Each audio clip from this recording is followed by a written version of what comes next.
Tonight, MLA Jordan Keeley reacts to the province's announcement that it will be scrapping the consumer carbon tax. Plus, expect extra money in your account this week. ICBC will be sending out rebate checks. We'll tell you how much. And it's day 4 of the federal election campaign.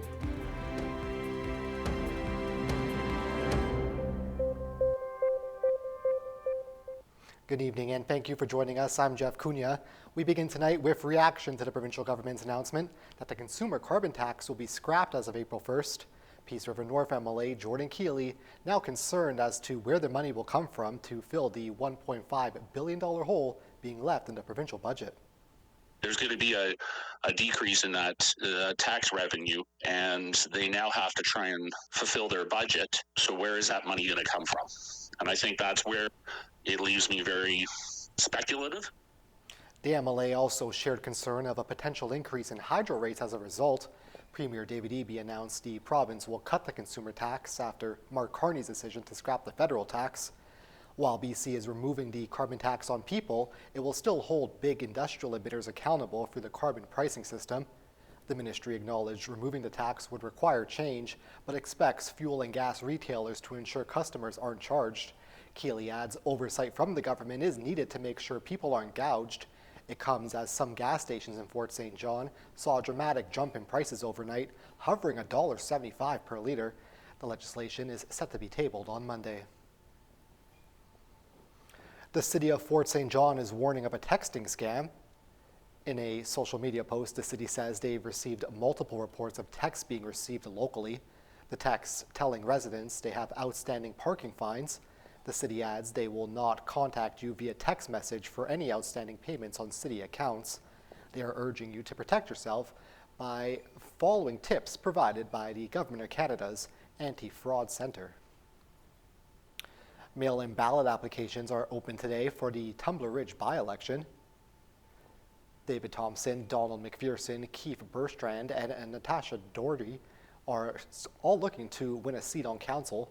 Eligible voters who can't make the polls next month can fill out an application on the district's website or town hall. The district says you can also authorize someone to pick up and return your ballot for you. The application period runs until April 10. In-person advanced voting will take place on April 2nd and 9th. And as for the by-election, that will be held on April 12th. Eligible ICBC customers will soon find themselves with an extra $110 as a new round of rebates is sent out. The auto insurer announced today. Most customers who had an active basic insurance policy in January 2025 will be eligible for the rebates, which total $410 million. This is the 5th rebate for ICBC customers since February of 2021. Eligible drivers will receive a letter which includes the rebate amount and payment method. Drivers who paid for their insurance by credit card will see the rebate refunded to their card. Those who paid by cash, check, or debit will see it refunded by check or direct deposit. Turning now to the federal election campaign, with the candidates focusing on vote-rich Southern Ontario and Quebec today, there was a pledge to strengthen the auto sector and new promises to make life more affordable for Canadians. CTV's Scott Hurst has the details. Pierre Poilievre began day 4 unveiling his new campaign plane before flying to Quebec with a message for seniors, a plan the Conservatives hope could settle some financial turbulence for retirees worried about their savings. So you're not ready to hang up the skates. Poilievre is promising to let seniors earn more money before paying taxes, keep money growing in RRSPs for longer, and to protect old age security, the Canada Pension Plan, and guaranteed income supplement by keeping the retirement age at 65. It should be clear that no senior should ever be forced to work. But those who choose should not be punished. In the middle of the trade war with the Trump administration, the Liberals today taking their message to Windsor, Ontario. It's great to be here in the home of the Canadian auto industry. Liberal leader Mark Carney pledging to protect jobs through a big-ticket strategic response fund. And this is a $2 billion fund that will protect the jobs of workers affected by President Trump's tariffs. But it'll do much more than that. It will fortify the entire Canadian auto supply chain. Jagmeet Singh, meanwhile, announcing what he's calling a middle-class tax cut. We're saying let's target families that actually need relief, middle-class families, lower-income families. And that's where we're targeting our supports. The NDP leader saying they'll be eliminating GST on things like home energy bills, cell phone and internet payments, kids' clothing, and pre-made grocery meals. The Greens are proposing significant tax cuts on people making $100,000 and less. Affordability also on the agenda for the Green Party campaigning in Quebec. Co-leader Jonathan Pedneau announcing a boost to the basic personal amount to $40,000, meaning about $3,600 in annual tax relief for those eligible. The Green Party says it will be fully funded, costing the government around $50 billion annually, which it says will be offset by a tax hike on corporations. Scott Hurst, CTV News, Toronto. Mark Carney was dealing with controversy today. The Liberal leader was asked about his work with Brookfield as a global alternative asset manager and the use of Bermuda as a tax haven. CTV's Judy Trin tells us about the backlash. Look, I'm beholden to absolutely no one except to the Canadian people. The job Mark Carney wants, to be Prime Minister, could be impacted by the job he had as chair of Brookfield Asset Management, where he managed 2 investor funds valued at $25 billion, registered in the tax haven of Bermuda. As Carney appeals to middle-class voters like auto workers, his opponents are using the information to try and undermine him. He chose to register in another country to avoid paying those taxes. That's less money for healthcare, less money for seniors. This 2023 report shows that a union from BC wanted Brookfield to issue a tax transparency report. They were concerned it topped the list of companies that avoided paying the largest amount of income tax. But Brookfield management recommended shareholders vote against it, saying it could force the disclosure of sensitive information about operations that could put the securities company at a competitive disadvantage. You know, there's nothing illegal about this, but I think there's a significant public sentiment that this kind of thing is wrong and should not be allowed. Carney also says his expertise in his old job will help him tighten loopholes to clamp down on corporations that want to avoid taxes.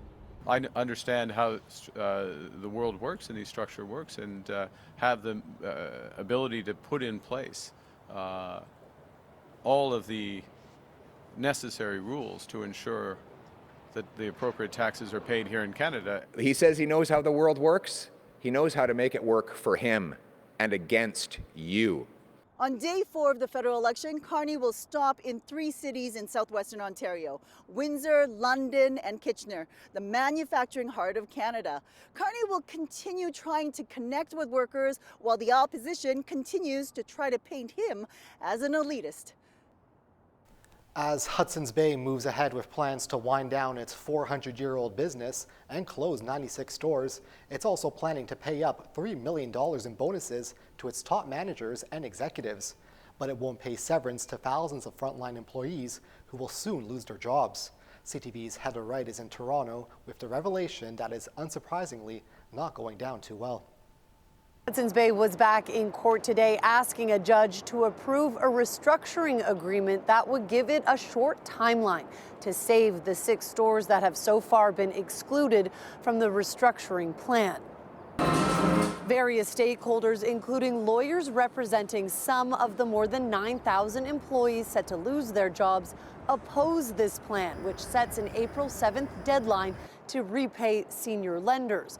Opponents to this proposal say it limits a viable path forward for the Canadian retailer, and it all comes as the company confirmed that rank and file workers will not receive any severance, while roughly $3 million has been set aside for retention bonuses to be paid to executives and managers.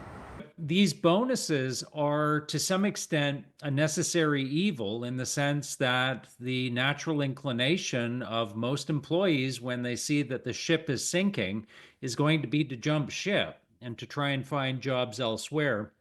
And the company really needs them, of course, to stay throughout the liquidation period to ensure that the liquidation is successful. So while these bonuses are not uncommon, they aren't sitting well with some shoppers. Well, I don't think that's right or fair.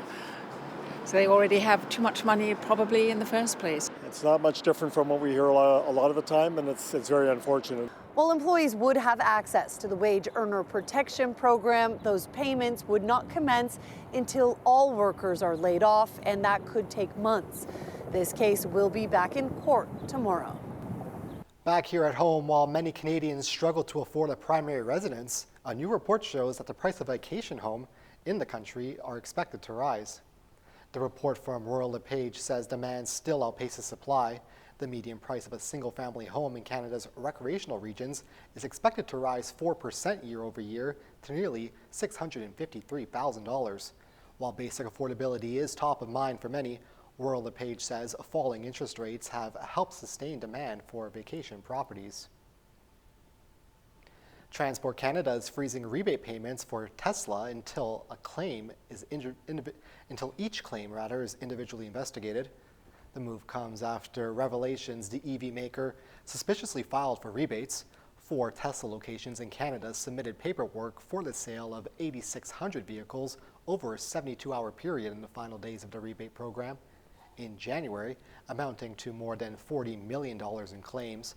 Transport Minister Chrystia Freeland says the automaker has also been barred from future rebate programs, calling it, quote, so long as the illegitimate and illegal U.S. tariffs are imposed against Canada.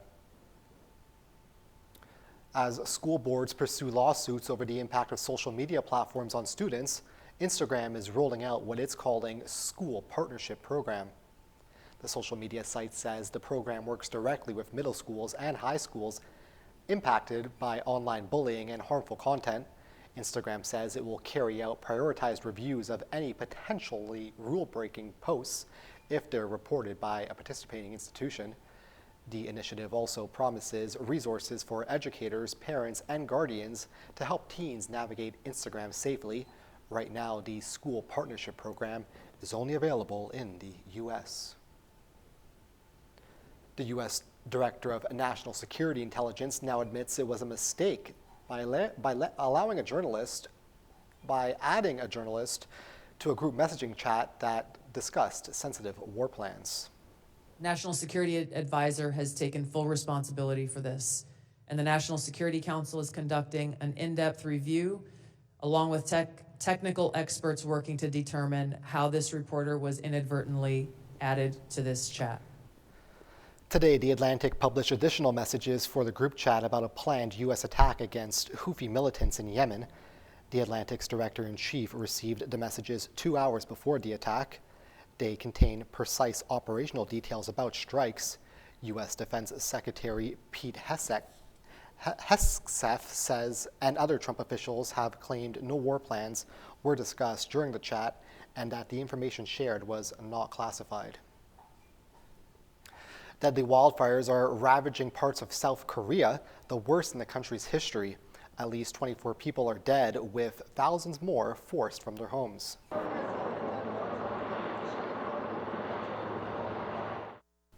The fires that started Friday continue to burn across vast areas of land.